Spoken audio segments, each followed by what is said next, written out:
Então vamos lá. Na última aula da semana passada, a gente fez essa parte aqui do merge sort, né? A gente fez a definição desse algoritmo aqui.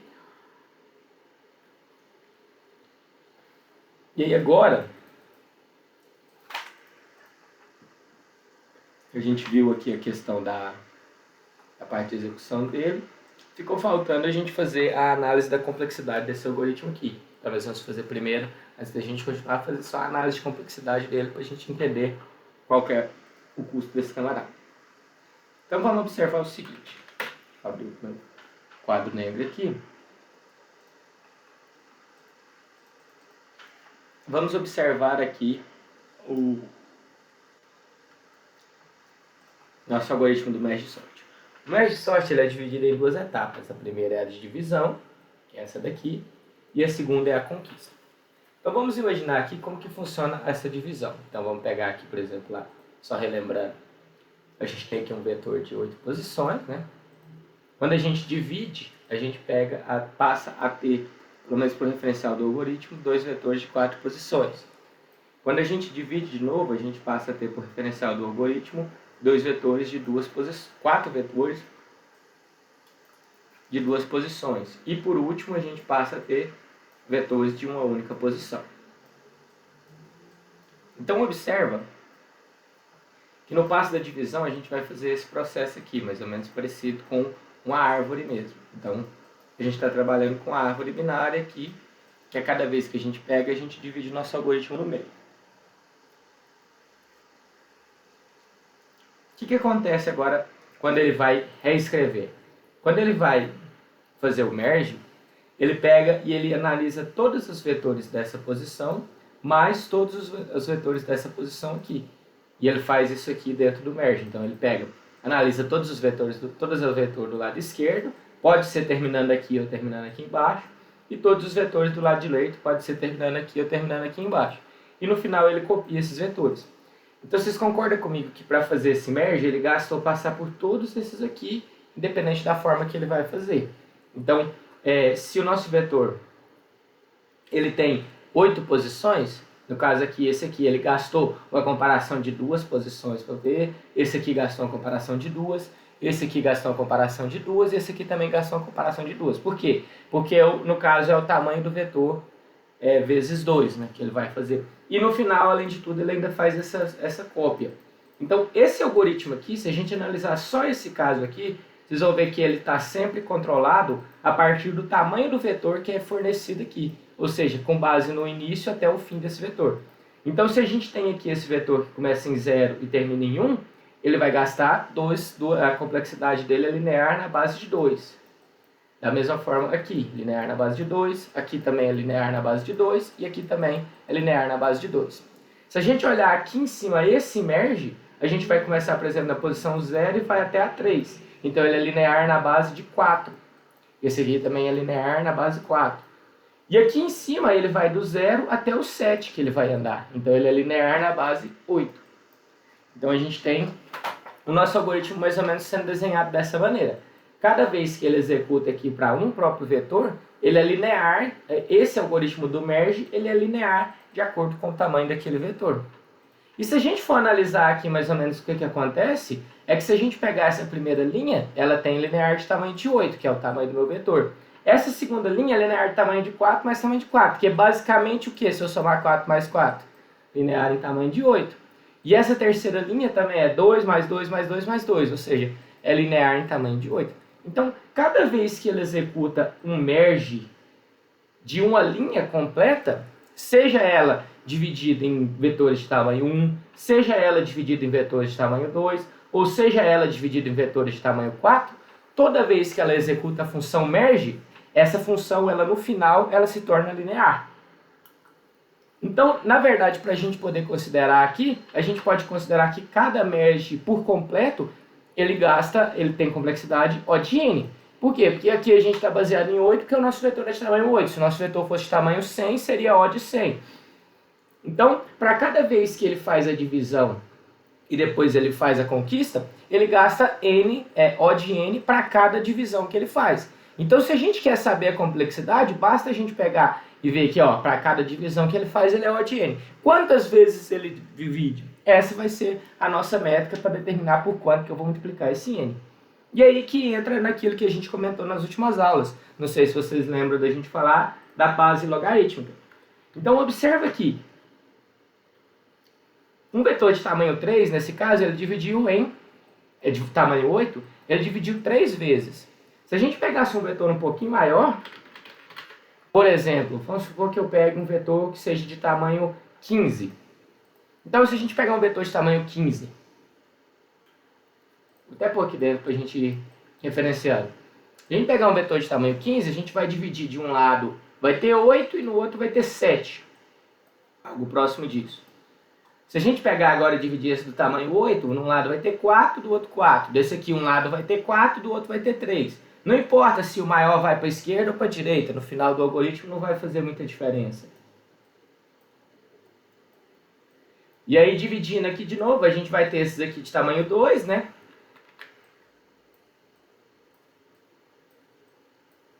Tamanho 2. E esse aqui tem um de tamanho 2 e um de tamanho 1. Então vai ter algo tipo assim, 2, 2, 2, 2, 2, 2, 2 e 1. E aqui no final, no caso, se a gente considerar aqui, a gente vai dividir esse aqui, tamanho 1, tamanho 1, tamanho 1, tamanho 1, 1, tá. E esse aqui não divide. Então ele faz a divisão assim, vai fazendo as divisões aqui, no caso, né?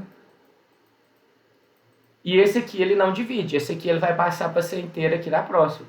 Então se a gente for analisar aqui, a gente tem mais ou menos a quantidade de divisões que ele fez.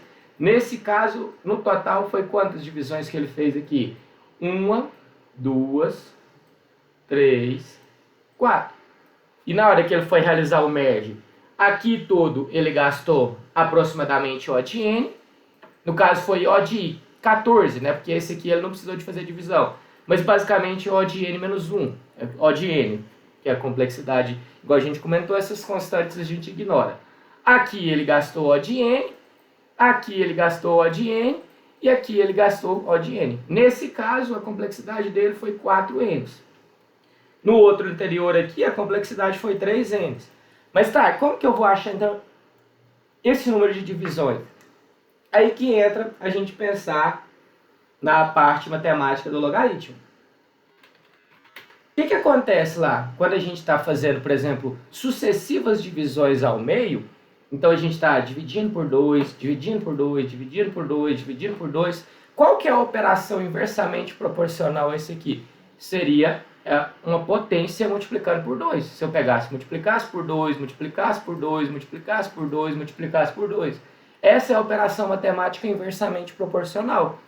Então, se a gente quiser fazer essa multiplicação por 2 aqui, é o quê? Nada mais é do que a gente pensar em alguma potência do tipo 2 elevado a n, onde esse n vai ser o número de multiplicações que a gente quer fazer. Então, para a gente poder saber, então, se a gente tem aqui, ó, que a multiplicação desse valor aqui é o inversamente proporcional a essa daqui, então o que é essa operação inversamente proporcional? É justamente a operação inversamente proporcional da potência, que é justamente o quê? O logaritmo. Então, o logaritmo de n na base 2 seria justamente qual valor que a gente eleva, por exemplo, aqui se eu pegar aqui, por exemplo, esse x, seria qual valor x que quando elevado a 2 se tornasse n. Então imagina que, por exemplo, isso aqui fosse um 16. Qual o valor de x que quando eu elevo 2 elevado a x é igual a 16? É esse x aqui que a gente está encontrando quando a gente calcula um logaritmo. Então, justamente, se eu for pensar, por exemplo, para 16, é a potência de 2. 2 vezes 2, 4, vezes 2, 8, vezes 2, 16. Então, esse x, no caso, logaritmo de n, no caso, logaritmo de 16 na base 2 seria 4. E aí, de acordo com esse n aqui, a gente consegue saber justamente, por exemplo, se a minha função aqui é o n, que é o tamanho do meu vetor, for 16, quantas divisões que ele fez? No caso, 4 divisões.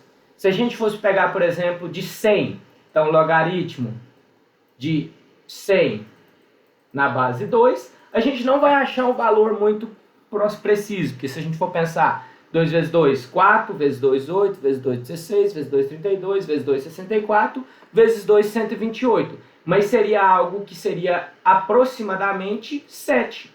Por quê? 2 elevado a 7 dá 128. Como a gente procura na complexidade sempre definir o limite superior, a gente pode dizer que num vetor de 100 posições a gente teria no máximo 7 divisões. Se a gente for analisar aqui, imaginamos aqui, ó, um vetor de 100 posições.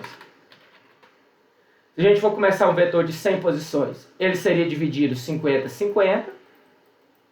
Depois 25, 25, 25, 25. Depois 13, 12, 13, 12. E assim reflete, né? Eu não vou nem colocar aqui mais. Depois ele seria aqui 7, 6, 6, 6. Depois aqui seria 4, 3, 3, 3. Depois a gente teria 2, 2, 2, 1, por exemplo. E aqui no final 1, 1. Então vamos contar quantas divisões? 1, 2, 3, 4, 5, 6, 7. Então no pior dos casos, nesse caso aqui, a gente consegue determinar que, a partir do logaritmo, quantas vezes um número vai ser dividido no meio até que ele consiga se tornar único, ou no caso menor, igual a zero, a partir do logaritmo. Então se a gente pegar aqui um número 2 elevado a logaritmo de 100 na base 2, seria no máximo, seria aproximadamente 6 ponto alguma coisa. Arredondando para cima seria 7. E é justamente o número de divisões que a gente tem aqui no nosso vetor. Então a gente pode, a partir dessa definição, a partir dessa análise, determinar que o número de divisões é sempre log de n na base 2. Como o logaritmo na base 2 ele já é o mais convencional, a gente pode suprimir essa informação aqui e colocar apenas log de n. Seria como se fosse, quando coloca log de n sem o termo aqui embaixo, a gente já está indicando, subentendendo que a gente já está trabalhando com o logaritmo de n na base 2. Igual quando vocês colocam ln, por exemplo, é o logaritmo da base 10, no caso, que é o logaritmo natural. Então a gente consegue determinar que o número de divisões do nosso algoritmo é sempre o log de n. Então se eu tenho aqui 8, qual o número que eu levo 2 vezes alguma coisa que vai dar 8? Então 2 vezes 2, 4, vezes 2, 8. Então é 3. Então o logaritmo de 8 na base 2 é igual a 3. Então nossa complexidade é n vezes log de n. Então seria como se fosse, por exemplo, no caso 8, 3 vezes 8, 24, seria alguma coisa nisso. Nesse caso aqui é 15, 2 vezes 2, 4, vezes 2, 8, vezes 2, 16. Então abaixando seria algo próximo de 4. Então seria logaritmo de 15 na base 2 é igual a 4 aproximadamente. Então aproximadamente 4. Então a complexidade desse caso aqui é n log de n, sendo que o log de n no caso é aproximadamente 4. Então, a complexidade vai ser determinada da seguinte maneira. Esse algoritmo aqui, ele é O de n, ou seja, ele sempre vai executar n vezes. E esse algoritmo aqui, ele executa log de n. Se a gente executa esse algoritmo aqui dentro, que é no caso aqui de n, deixa eu trocar esses comentários aqui, que a fonte ficou bem ruimzinha. Deixa eu trocar a cor aqui. Esse aqui, comentários. Sei lá, vou pôr esse verde aí. Põe vermelho.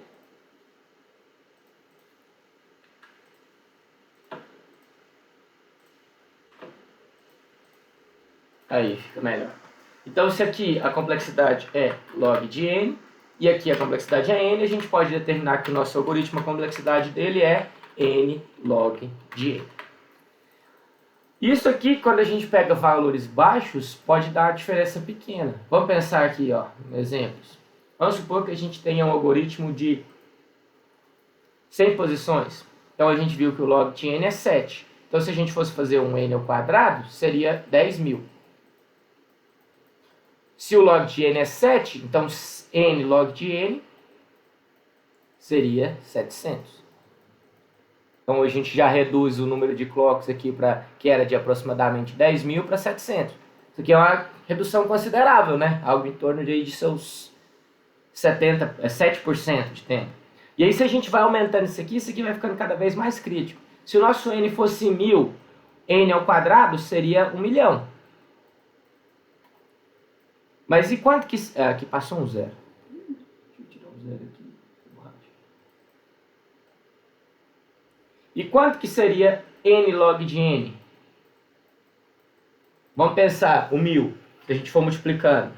O ponto que é importante vocês analisarem é que como a função ela é exponencial, o crescimento dela é absurdo. Então se a gente for lá, 2 vezes 2, 4, vezes 2, 8, vezes 2, 16, vezes 2, 32, vezes 2, 64, vezes 2, 128, vezes 2, 256, vezes 2, 512 e vezes 2, 1024. Então n log de n nada mais é do que 10, o log de n aqui, log de 1000 é 10. Então se a gente for pegar 1000 vezes 10, a diferença é de 10.000. Se a gente comparar 10.000 com 1 milhão, aqui no caso agora a gente atingiu 1%. E quanto maior for aumentando o tamanho de n, maior vai ser essa diferença aqui. Tanto é que se eu pegar aqui, por exemplo, ó, eu vou trocar aqui ao invés do n igual a 8, eu vou pôr uns 10.000 aqui. E aí eu vou colocar, ao invés de fazer isso aqui, eu vou deixar aquela minha função de gerar aleatório e vou tirar as impressões. Porque senão vai demorar muito por causa da impressão. Vou até deixar a impressão nesse de 10.000.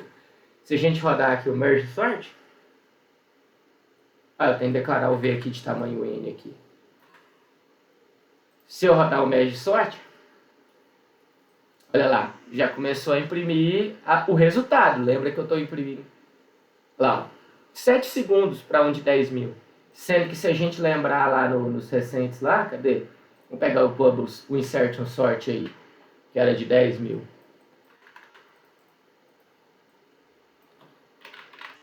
Que foi o melhorzinho que a gente achou até o momento. Vamos rodar ele aqui. 7 segundos. Vamos rodar ele. Caso 3 segundos. Beleza. Ele foi mais rápido no vetor menor. Então eu vou aumentar agora para 100.000. Vou rodar o Merge Sort.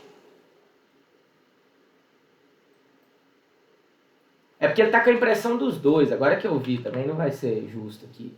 Ele está imprimindo tanto antes quanto depois. É por isso que ele está um pouquinho mais lento. Mas vamos ver quanto tempo que ele vai gastar para ele imprimir os dois. Vou até parar aqui e vou tirar a impressão. Vai ser mais justo comparar só o algoritmo. Vamos lá, vou tirar as impressões aqui dos dois. Então vou rodar aqui o Merge Sort primeiro, sem impressão. 0.8 segundos. Se eu rodar o Bubble Sort aqui, o Insertion Sort, 0.8. Então, é porque ele está com 10.000, né? Deixa eu aumentar o Insertion Sort para 100.000 agora.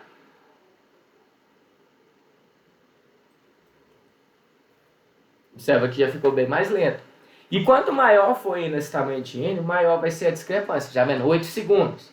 Agora vamos aumentar para 200.000. 677. Tem a vezes que esses tem de rodar várias vezes, porque a aleatoriedade ela pode ser determinante para mudar o resultado. Mas aqui, ó, rodando várias vezes foi menos de 1 segundo. Agora vamos rodar aqui esse aqui com 200.000 para a gente ver o que acontece. Se aquele outro lá gastou uns 100 segundos, 10 segundos, esse aqui vai gastar no mínimo os seus 25 a 30 segundos aí. Então, quanto maior for o tamanho do vetor, maior vai ser essa discrepância por causa da diferença da complexidade. Por isso que é tão importante a gente estudar a análise de algoritmos, para que a gente tenha uma noção de quando a gente estiver implementando, a gente ver o que vai acontecer. Isso aqui não serve só para estrutura de dados, no caso 28 segundos. Isso aqui serve para qualquer área que vocês forem trabalhar. Porque imagina, vocês, muito provavelmente, a maioria de vocês não vai ficar trabalhando inventando novos algoritmos. Isso aí é meio que ilusão. É bem muito difícil hoje em dia. A gente foi galgando muito no início, hoje em dia para melhorar um algoritmo é bem complexo. Mas as tarefas que vocês vão fazer numa empresa, às vezes você vai ter lá de imprimir uma coisa de uns clientes, sei lá, qualquer coisa do tipo, calcular um relatório. E essa complexidade que vocês conseguem estimar na hora que vocês estiverem fazendo as suas programações lá, pode ser útil para dar uma instrução para vocês. Opa, esse algoritmo aqui, ele pode até resolver meu problema, mas talvez ele vai dar uma sobrecarga no meu servidor, que eu vou estar colocando na minha aplicação, no meu computador, então não é interessante eu resolver dessa forma. Então eu pensar em outra alternativa para solucionar. Isso é extremamente importante aí quando vocês estão trabalhando com programação independente da área que seja. Quanto a essa questão aqui da complexidade do algoritmo do Merge Sort, ficou alguma dúvida, pessoal?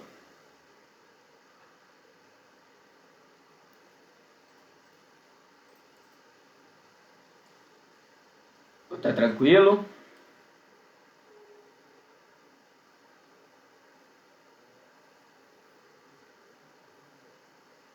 Podemos continuar? Dá um ok aí no chat, só para ver se vocês estão me ouvindo.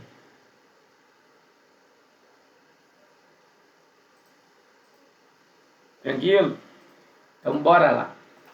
Então, o que eu quero passar para vocês agora é a primeira atividade da nossa disciplina aí, que agora a gente já tem um certo know-how aí para poder fazer. Então, o que eu quero que vocês façam aqui, e aí vocês vão me falando aqui essas coisas que eu quero ver o que vocês já fizeram ou não. A primeira coisa que eu quero que vocês façam vai ser, tipo, eu vou até pôr no bloco de notas aqui para mim colocando as instruções. A primeira coisa que eu quero que vocês façam é criar um menu onde o usuário digitará uma das opções. No caso, ele vai digitar 1, que é o Bubble Sort, 2, que é o Insert Selection, 3, Insertion, e o 4, Merge. E no caso, o 5 aqui eu vou pôr para ele sair, no caso. Isso aqui vocês conseguem criar esses menus, né? Vocês já viram isso aí e tal. Acho que é tranquilo, né? Se eu for passando alguma coisa aqui que vocês... Vamos combinar assim. Se eu for passar alguma coisa aqui que vocês não estudaram, vocês vão e me falam. Que aí eu dou uma explicação rápida de como fazer. Segunda coisa é... Um caso... após escolher o algoritmo... o usuário digitará outra opção. Que é qual a opção? Primeiro, digitar o vetor. Segundo, gerar o vetor aleatoriamente. Terceiro, ler o vetor de um arquivo.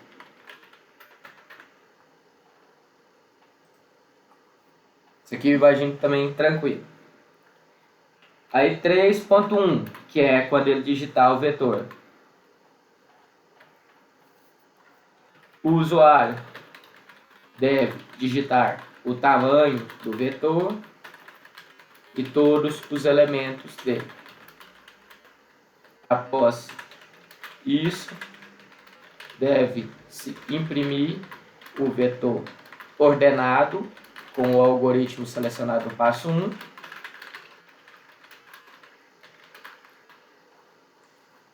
E finalizar o programa.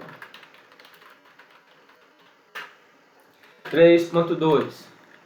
O usuário deve digitar o tamanho do vetor. Após isso, deve-se imprimir o vetor original e o vetor algorítmico, a mesma coisa. 3.3. Seu programa deve ler um arquivo chamado números.txt, que eu vou fornecer para vocês. Após isso, deve imprimir o vetor original e o vetor ordenado.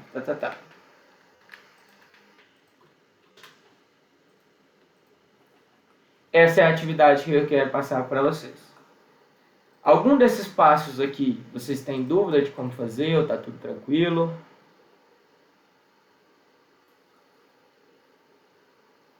Diga.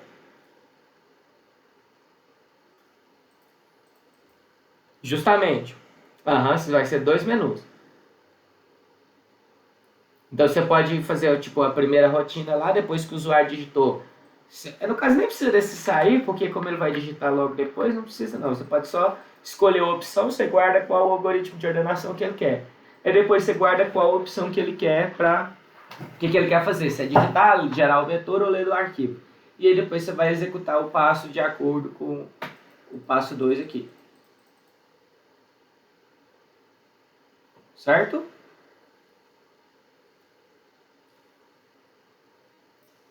Vamos fazer assim, podemos deixar esse aí para fazer de dupla. E aí vamos colocar a data dele. Podemos tentar fazer ele na... Hoje é quinta-feira. Hoje é quinta-feira. Vocês acham que fica apertado se eu colocar para quinta da semana que vem?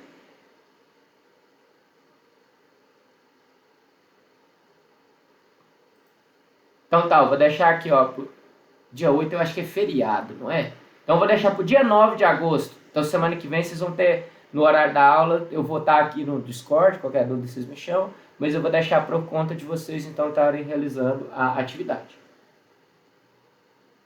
Beleza? Então a atividade pode ser em dupla, e aí pode só uma pessoa postar, na hora que postar coloca lá o nome da dupla, e aí fica então combinado para entrega no dia 9, porque dia 8 é feriado. E aí dia 9 eu faço a correção e a gente também continua as aulas. Ok?